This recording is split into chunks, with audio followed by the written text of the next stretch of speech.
Engage.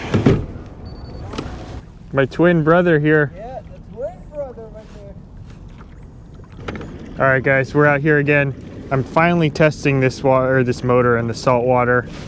You can see my twin kayak buddy, June More Than Fishing, behind me. And then I also have Fish with Fish over here to my left. You'll see him later on in the video. But anyways, we're trying to get out here and catch some early season halibut. We're gonna troll around here. We're in the San Francisco Bay this morning. Yeah, there haven't been that many reports of halibut yet, but doesn't mean they're not here. So it's kind of a scouting mission, but I think they're gonna be here. There's some bait in the water, and usually when there's bait in the water, the big fish are not too far behind. So halibut, maybe striper, who knows? We're in the ocean. You can catch anything out here. Back in the old town, autopilot, Sportsman 120. You can tell I'm moving pretty good here without even moving a muscle. Actually, it's not true. I had to press the button with my thumb. That's like a lot of effort. We've moved on from our old ways of pedaling, just the simpler times. Now we all have motors. There he goes. All right, drag race. You ready? Doesn't matter if you win by an inch or a mile. It's gonna be a mile. It's gonna be a mile. All right, Adam. This is the first Old Town versus Newport Vessels and Jackson Cuda setup drag race. Out the gate. Perfect conditions. I'll let you do the countdown. Okay. 3, 2, 1, go. Fish made it out yet? Oh no! I got the speedy start. How you start? That's how you finish, diehard. I'll beat you in a 10-foot race. Other than that, it's not looking good. Well, Hey, you trying to cut me off? I don't have that spot lock. There's so much torque. Now we're out of the harbor. Let's start catching some fish now. I already heard on the radio that someone's hooked up, so fish are around. It's confirmed. There's actually a lot of boats out here too. It is the weekend. I don't normally fish on the weekend. Might be a little bit of traffic out here, but hopefully we can work together and find some fish. Let's get to it. All right, guys, I want to thank Mystery Tackle Box for sponsoring today's video. I'm going to start off using their Guggen Squad Scout. This is a little jerk bait, like maybe 4.5 inches or so. It's going to be a perfect imitation of one of the natural forages here Sorry. It's going to be a perfect imitation of one of the natural forages that we have here in the Bay Area. And that being a little herring or a little anchovy. So basically a little bait fish imitation, a little black on the top, silver on the bottom, nice natural color. The nice thing about this is you can see exactly how deep down it'll dive. However, we're gonna rig this up a little different. We're gonna put some weight on it so that it'll dive a little deeper, because we are in about 20 feet of water right now. And the fish we're fishing for, the halibut, if you ever seen a halibut, hopefully I can put one on camera to show you, but they lay flat on the bottom. So we need to get our presentation close down to the bottom so that those fish can see it. So I have it on a little like halibut rig. I'll show you more later, but I want to get this thing in. We're gonna drop it down. Make sure everything looks good. It does. And we're fishing. Well, we just had a good drop off too. We just went from 20 to 23 feet. The nice thing about this lure is I don't have to worry if there's going to be bait on there. If I was using some kind of bait like a frozen herring or something, which I actually brought today in case we need it. I might put one on later in the day if this doesn't work. But the nice thing about lure fishing is I never have to worry if I have bait on there. There's always going to be bait on there. The only thing I have to worry about is the action. So it's very subtle. It's hard to see. You probably can't see it on the GoPro, but the tip of my rod has got that little wobble. That's from that lure that I have down there. I'm gonna slow down a little bit. So yeah, I watched the tip of the rod to make sure that action is still good. And that way I know that nothing's tangled up, you know, hooks are caught up on the leader or anything. Hopefully something grabs it. How are you getting all the actions today?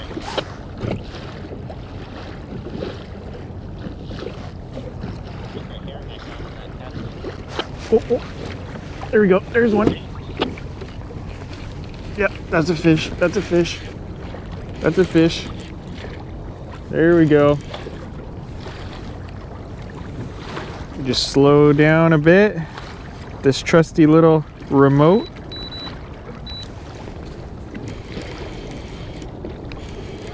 There we go. See how we're at 18 feet of water, so I'm gonna keep that in mind. Oh yeah, nice little halibut.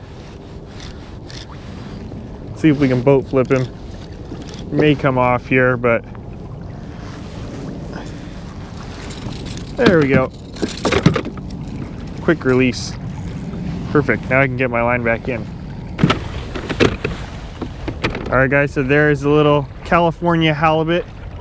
There's two different species of halibut here on the West Coast. There's the Pacific halibut, which is the ones you see up in Alaska that are huge. But down here in California, you rarely see those, very rarely, especially not from a kayak, basically never. But anyways, these are California halibut. They're a little smaller cousin, which still get a lot bigger than this one. This is probably like, I don't know, 16 inches or so. The minimum size in order to keep, if you wanted to bring it home for dinner, is 22 inches. So this one's definitely not a keeper. But yeah, it's a future big one. I've caught them up to 20 pounds from a kayak. They get up to probably like 40 pounds. Basically anything over 20 is a big one. If you can get a 30 pounder, that'd be like, that's my goal. My lifetime goal is to get a 30 pounder. And if you get a 40 pounder, you might as well just retire from fishing. But anyways, this is just a little guy. This is what I was saying earlier. This little halibut, they're white on one side, brown on the other side. They sit down on that ocean floor and wait for unsuspecting prey to come swing by, shoot up and grab it. Very similar to, on the East Coast, they have fluke. They're very similar, except these get a little bit bigger. So anyways, they're good eating fish, but this one, not quite there. Doesn't make the cut for eating, so we'll send him back. All right, back you go. I'm gonna try trolling out to a little bit deeper water and see if I can find a few bigger fish. So that's where we're headed right now. I see a few boats kind of grouping up out here, so I'm gonna chase those boats and we'll see what happens. So no keeper? No. This is my savior right here. Adam is hooking me up with a herring. Here we go. This is the one right here. This is the one. Here. All right, Team Old Town, go. Running. Let's go. All right, guys, we just hooked up June, aka More Than Fishing, with a nice setup. Like I said earlier, he has the same kayak that I do. So if you want to see more motored kayak content from the Old Town Sportsman Autopilot, you check out his channel as well.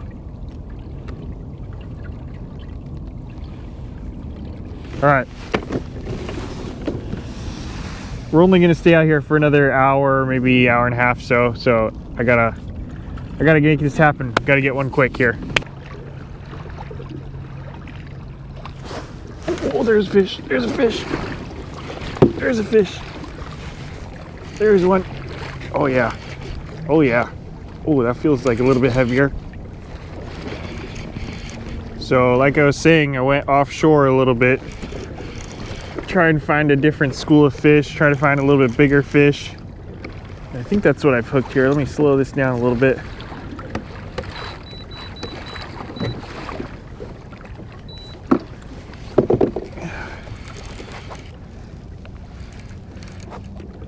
Let's see what we're working with here.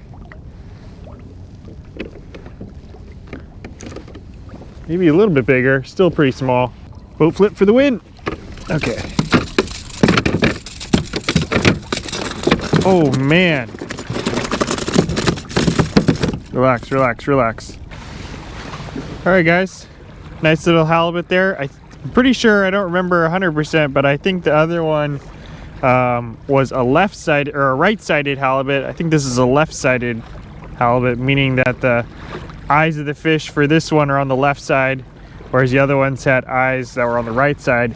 Other halibuts or other flatfish are really one-sided. Like I think Pacific halibut, I think like 99% of the the halibut are left-eyed or something like that. Maybe right-eyed, I don't remember. But California halibut are pretty evenly distributed. I think it's like 60-40 one way or the other.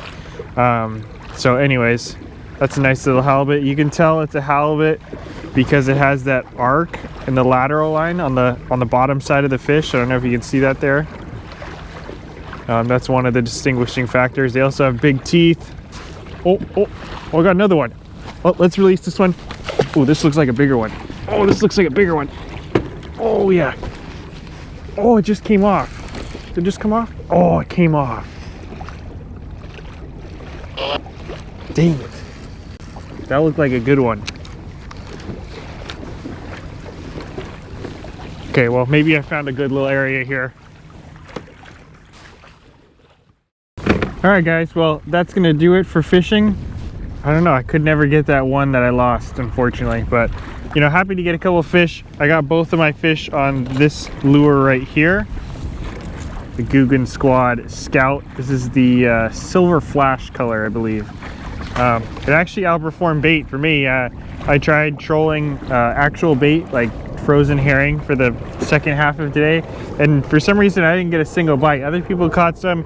Even that rig that I tied for more than fishing, he caught a couple with that rig, same thing that I'm using, but I don't know, for some reason for me it didn't work. So anyways, shout out to Mystery Tackle Box and Catchco for hooking me up with that one. We're heading in. I'm going to show you a little something about this kayak because this is my first time using it in the salt water, which is a completely different ball game from using it in freshwater, and I'll talk about what that means here in a bit. So anyways, we'll catch you back at the harbor. All right guys, we're back, but unfortunately the day is not over. We still got a little bit of cleaning up to do. So because this is like a new kayak and it's got a new motor, something that we've never seen on this channel before, I was going to talk a little bit about how you maintenance it and what you should do after you get out in the water. And because today is a saltwater day, it's actually a little bit different from a freshwater day, believe it or not, because that salt adds a little extra level of complexity. So anyways, I got two things here. I got this guy right here and this right here. This is just like a pesticide container or whatever. I don't know if you've ever seen in like agricultural fields or something. They use this to like spray Roundup and stuff on the crops. But rather than put Roundup in here, I've just got regular water. Just from my hose back at home. The reason I carry this, I actually always carry this in my car, because anytime you fish in salt water, you should be washing off your stuff and like your rods and your reels, stuff like that. And a lot of times the places that we go fishing, especially these like more remote places, this isn't one today, but some of the more remote places that we go, they don't have hoses or any running water. So I carry this so that I can still wash off my stuff and I don't have to wait till I get back home. First things first, you're gonna wash down the entire kayak. Because I don't know if you can see in there, there's actually like, you probably can see it a lot better on this kayak than my old kayak, just because of the color, but there's some nice like salt water buildup all around the kayak. So you wanna make sure to wash it off, especially the places where there's any kind of like screws or like moving parts, anything like that. That's like a hot spot for corrosion or salt water or salt buildup. Because basically what happens is the salt water gets in there, and then after the water evaporates, the only thing that's left is the salt, and the salt can get in those gears, and just like your fishing reels and fishing stuff, it can get in the kayak. So first things first, you want to wash the whole thing down. So that's what I'm gonna do right now. Like I said, you really want to focus on the anywhere there's a moving part, so like the motor, the rudder in the back, these like steering pedals right here. Really important to wash those down. All right, then the next step is this little bottle right here. It has some fancy name, but basically what this is, it's a little anti-corrosion formula. And if I can open it here, there it goes. You'll see it's like got a little syringe in there. So any terminal with a battery. So I actually originally got this for my fish finder battery, but now I also have the trolling motor battery that also has potential to get some corrosion on the terminal. All right, so this is the front plug, which plugs directly, the wire that goes directly to the motor. So I'll take that out, make sure to put some of this in there, put put a generous amount. And you can even do this in the morning too before you head out to go fishing. If you have time to do it in the morning and afternoon, it'd be great. Sometimes I'm in a rush, so I don't get to it in the morning, but I always make sure to do this in the afternoon because I've had a few problems on my old kayak with the fish finder battery terminals corroding, and I don't want that to happen on this one, so I'm gonna go ahead and get to it before it gets me. Same thing inside the little plug there. All right, and then underneath the seat here is where we have the other outlet for the actual battery. Same thing here. I'm pretty generous with it, I don't know. The more the better in my opinion. Some into the plug and then some into the outlet as well. All right, and then last but not least, this is the plug for my fish finder, and then I'll put some in here as well. And then some on the battery side. All right, that's about it. So once I get home, I'll make sure to take apart this motor, like I was saying, to make sure it gets a little bit extra care, make sure all that salt water's out of there. And same thing with my rods and reels. I always like to wash those down a second time just to double rinse everything. Thank you guys for watching, and thank you to Mystery Tackle Box for sponsoring this video. By the way, Guggen Squad Scout, that's what caught both of the fish today. Technically it's not a saltwater bait, but you know, it's a jerk bait, and I like fishing jerk baits in saltwater. It just seems like they do well. So anyways, check that out if you're interested. So I'm gonna leave 4 links down in the description. 1, I'll leave a link to Mystery Tackle Box if you're interested in signing up for their monthly subscription box. Make sure to use the code DIEHARD at checkout and you'll get your first one for just 10 bucks. Second link is going to be a link to Old Town, so you can learn more about this kayak and what it's all about. And then last but not least, I'm going to leave a link to Ish with Fish's channel and a link to More Than Fishing's channel. Make sure to check them both out. They're both out here with me today. Pretty sure they're making a video from today. And actually, you know, now that I think about it, by the time this video is posted, they probably already have their video up as well. Oh, I guess we're going to leave 5 links down in the description. I'm also going to leave a link down below to my merch. As you can see, this is the Darrett Fishing halibut shirt. Wore it specifically today because I knew we were going to be targeting some halibut. And I think these were my first halibut of 2021, yeah, first halibuts of the year. So anyways, hopefully more to come, hopefully more bigger ones to come, and hopefully more fish. Actually, my first saltwater fish on this kayak too, so a lot of firsts today. But anyways, that's gonna wrap it up. Thank you guys for watching. We'll see you on the next one.